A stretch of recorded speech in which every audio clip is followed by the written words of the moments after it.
gars, me voici actuellement en fait sur un carasyndrome juste à côté de chez moi. Donc là je suis parti pour faire juste un petit coup du soir.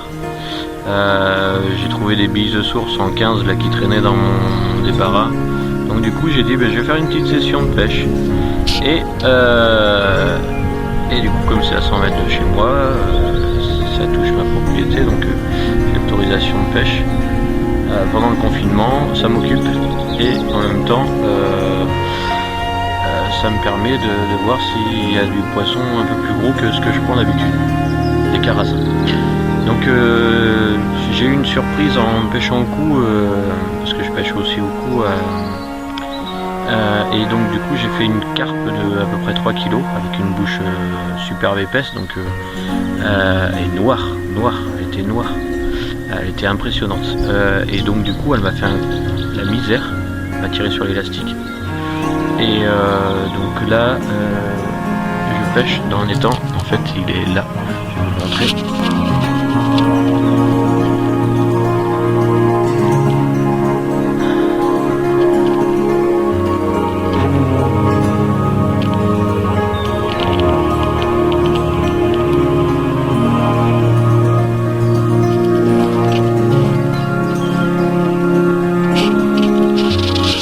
Pas énorme, hein.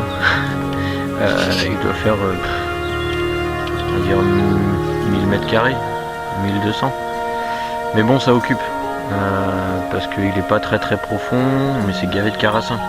J'ai fait, oh, je viens d'avoir une tape sur la canne posée au fond avec la bille de source.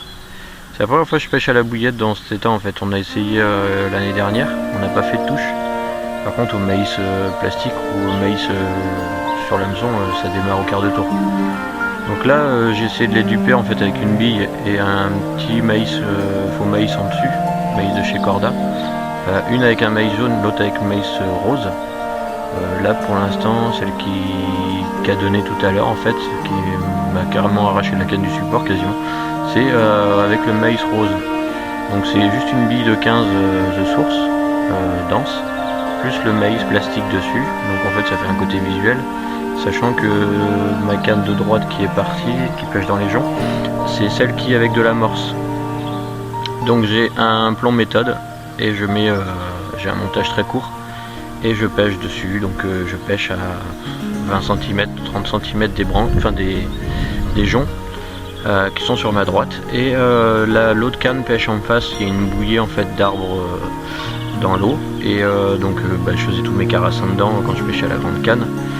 Et donc du coup j'ai amorcé en fait avec mon fils, on a été amorcer la berge en face de moi là. Donc c'est à dire entre cette bouillée et le coin de l'étang, et donc du coup j'ai une canne qui pêche là-bas, qui vient de sonner justement, donc ça veut dire qu'il commence à fouiner dessus. Donc dedans j'ai mis, là j'ai un montage hélicoptère avec une bille de source, maïs jaune, montage court, et je pêche avec un sac de PVA soluble. Donc dedans j'ai mis des pelés,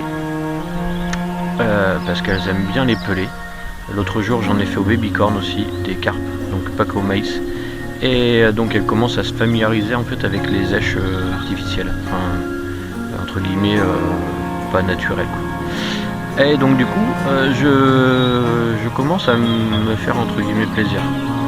Donc voilà, je comptais faire une nuit, mais c'est encore la pataugeoire autour de moi, donc j'ai pas envie de dégueulasser le terrain, sachant que je ne suis pas le propriétaire. J'ai juste le droit de venir pêcher parce que j'entretiens l'étang. Voilà, donc ma maison elle est juste là-bas. Hop. La maison ici, juste avec les volets gris, donc juste en face de la voiture rouge là, tac. Donc voilà, je suis à là à vol d'oiseau, je suis à moins de 100 mètres.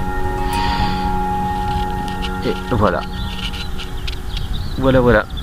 Donc voilà, je vais essayer de faire un fiche et je vous montrerai ça.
amis, j'ai essayé. Il est 20h moins 20. Et donc du coup je vais... là je crois que je vais arrêter. Je vais les laisser manger tranquillement mes billes en fait, pour essayer de les accoutumer. Et demain matin je vais revenir de bonne heure. Comme j'ai mon amorce qui est encore prête, du coup elle sera pas perdue. Et je reviendrai demain matin en fait essayer de taquiner ces petits carasounes dans mon énorme plan d'eau de 1000 m². Voilà. Allez, bonne soirée.